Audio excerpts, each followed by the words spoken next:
focando no cliente, que se não tiver cliente, não vai existir mais o suplementar.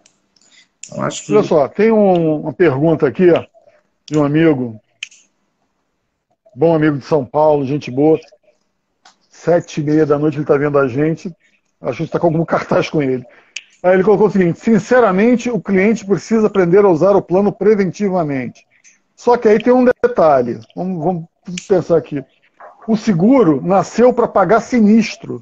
Ele não foi feito pensando na prevenção do risco. O que ele fala é o seguinte: olha, se você levar para outro ramo, se você tiver um problema, eu vou pagar esse comprovado. Ou vendo um problema comprovado, eu vou pagar o sinistro. Aí como é que você vai fazer? O que eu vou fazer é minimizar essa linha de sinistro. Então, prevenção, pensando agora assim de uma maneira certa, é a única chave que a gente tem para diminuir esse custo? Ou não?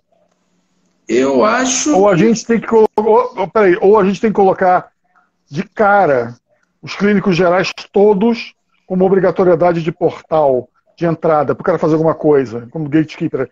Só vai entrar aqui para entupir de clínico geral e chegar para o cara e falar assim: amigo, como é que é? O que você acha? Qual é a saída desse negócio? Eu acho que é o seguinte, eu acho que aí você tem que ter a oportunidade de você ter a opção, aí você mesmo falou da parte do híbrido do negócio, né? Você ter essa opção, mas eu acho que você tem que partir do objetivo, vamos dizer assim, da finalidade daquela essência que foi constituída, né?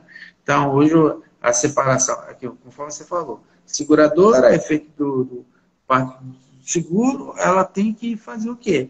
Pagamento daquele risco que aconteceu, né? Hoje a gente sabe o seguinte: no seguro de saúde é um risco certo. Vai acontecer, a gente não sabe qual o momento, mas é um risco certo e que tem que ser calculado, né? Eu vejo que tem que sair um pouco da medicina curativa, né? E também a medicina preventiva. Então, misturar as duas coisas. Eu acho que seria o ideal de você poder, tanto as seguradoras como as operadoras, realmente, e elas estão buscando isso, até mesmo as seguradoras estão buscando isso, ter a verticalização, ter uma forma de você estar minimizando esses custos também, que a verticalização também vai impactar numa redução de custo e numa qualidade, né? Então, tem que estar junta, não só apenas reduzir custo, mas você tem que oferecer uma qualidade. E eu vejo que é uma saída, é uma alternativa você fazer. É muito mais fácil e o custo é muito menor você tendo uma prevenção do que você fazendo o pagamento. Então, se você identificar dentro da tua massa, dentro da tua população, pessoas que eventualmente poderão ter algum tipo de procedimento e fazer uma prevenção para isso, seria muito bom. Seria muito bom. Você acha que seria legal fazer uma integração entre a medicina do trabalho e os planos de saúde? Que hoje eles não são integrados. Hoje eles não são integrados. Em tese, vamos dizer assim, hoje você tem as grandes empresas, né? Vocês têm que contratar fazendo os exames admissionais, né? Então, tem toda uma regra para aquilo ali. Mas a gente tem aí, isso que são as grandes empresas. Aí você tem a economia informal, as micros, as pequenas. Será que é feito? Não é feito. Entendeu? Como é que é feito? Como é que é feito? Dizem que dizem que foi feito, tal. Mas às vezes não, às vezes não tem. Entendeu? Então, aí, por isso que eu falo, aí você fala, se de repente quando você entrar, hoje você não pode, você só aplica a declaração de saúde para contratos menores de 29 vidas.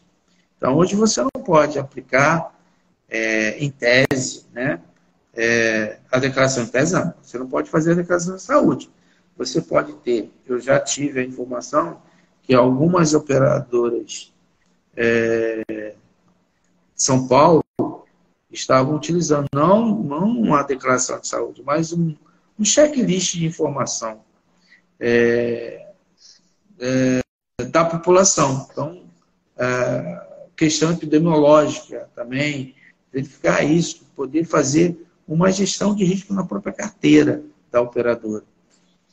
Então, isso até foi, que essa operadora esteve conversando comigo, que foi até um material que auxiliou a ela a estar conversando, a estar buscando resseguradores para tentar ter uma taxa competitiva no mercado. E aí a resseguradora viabilizou, verificou, achou isso interessante. Mas até que ponto também é que você falou, até que ponto que realmente essas informações são extremamente confiáveis. Você viu aí, hoje você faz uma declaração de saúde online, né? Você declara, você bota ali e tal, faz o recurso da entrevista qualificada por videoconferência. E aí? Entendeu? E se o cara declarar que tinha um procedimento que vai impactar isso lá no futuro? Você tem recurso administrativo junto à ANS de vir a recusar esse pagamento. Né? Mas até você tentar uma fé, né? Isso é difícil, né? É complicado. Uma fé é complicadíssimo. Muito difícil. Outra coisa, que nem a questão da portabilidade. É dificílimo para uma pessoa fazer a portabilidade. Ela fazer uma portabilidade. É mais fácil ela trocar de plano com o corretor do que ela fazer a portabilidade, que é uma grande ideia. Você fazer a mudança, a transferência dos seus dados com a sua autorização de uma operadora para outra, só que raríssimas vezes eu vi alguém conseguir fazer isso. E quando ela vê a burocracia, ela fala, bom, se eu tenho carência aqui zero, eu vou tomar carência de repente de alguma outra coisa muito pequenininha, vale a pena porque eu consigo me manter. Agora, se a gente que você está falando, a própria ANS, ela tem uma cartilha muito interessante. Sim.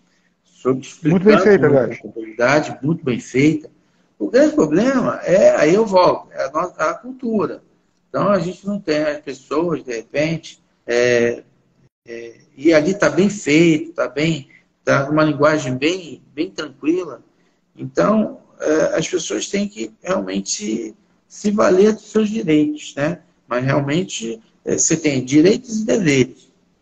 Então, a gente tem uma cultura também, ainda que a defesa do consumidor está aí para resguardar os interesses, mas a gente tem, de repente, uma outra corrente que utiliza, de repente, isso. Eu brinco muito, falo, por um lado negro da força, né? Então, o chamado coitado do Gerson levou a lei, né? Não tinha nada a ver, querer levar vantagem em tudo. E aí isso é complicado. Aí voltamos. O pessoal comprou a ideia. Aí voltamos. Tem a galera que comprou a ideia. Aí voltamos ao que a gente bate papo nosso do mutualismo, né? Então, se tem um espertinho, aquilo ali vai cair na conta de todo mundo. Entendeu? Então, isso que tem. Explode. Aí na conta não fecha. Entendeu? Aí o pessoal, mas o judiciário. Aí você tem culpa lá do judiciário. Não. Aí chega uma demanda para eles também. E aí? O que você vai fazer? Como é que você vai estar? É uma vida humana. Tá? Mas tem isso aqui. Melhorou muito. O conceito está se melhorando muito. Tem um juiz aqui no estado do Rio de Janeiro, que é expertise nisso. Melhorou muito, mas ainda tem um caminho muito grande. Olha só, mas eu acho que o juiz tem que entrar contra, não é o plano de saúde, ele tem que entrar contra o Estado, sabe, municipal, federal, estadual, municipal, estadual e municipal. Ele tem que entrar contra os três. Porque simplesmente saúde é uma garantia constitucional, uma cláusula pétrea da Constituição. Então quem tem que garantir é o Estado. Por isso que eu estou falando, se a gente tem um contrato que é taxativo, porque seguro no Brasil é taxativo, tirando saúde que vira esse tumulto, quem tem que dar alguma coisa extra não, é o Estado. E não a empresa privada. Porque aquela coisa, e tem uma outra maluquice. Depois, a pandemia acabou oficialmente hoje.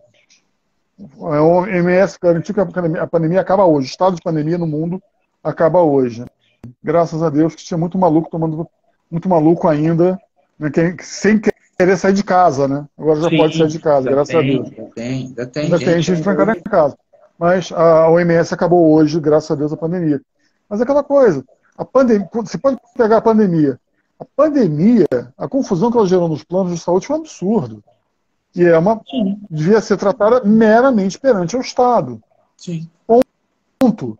Quando a gente começa a falar essa questão do juiz processar, eu acho que a gente tem que processar o Estado, visto que se não tivesse no Estado, aquela lei, o Estado não é obrigação do Estado dar saúde. Como já foi, só é obrigação do Estado dar saúde para quem trabalha. E já foi assim também.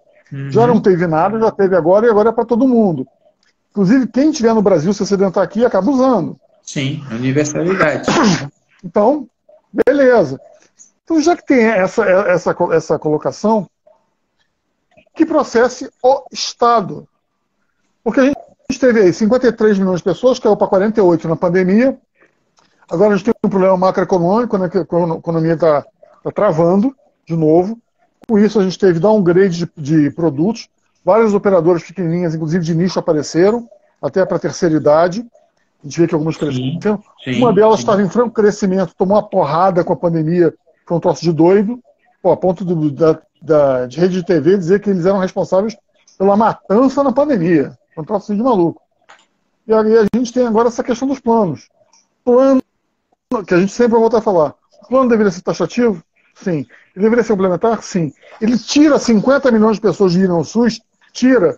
Porque se esses planos acabam e essas pessoas voltam para o SUS, explode o SUS. Explode. Ele já tem problema hoje, aí vai ser pior, mas vai. Hoje ele já está complicado. Se esses 50 milhões for para o SUS, colapso total.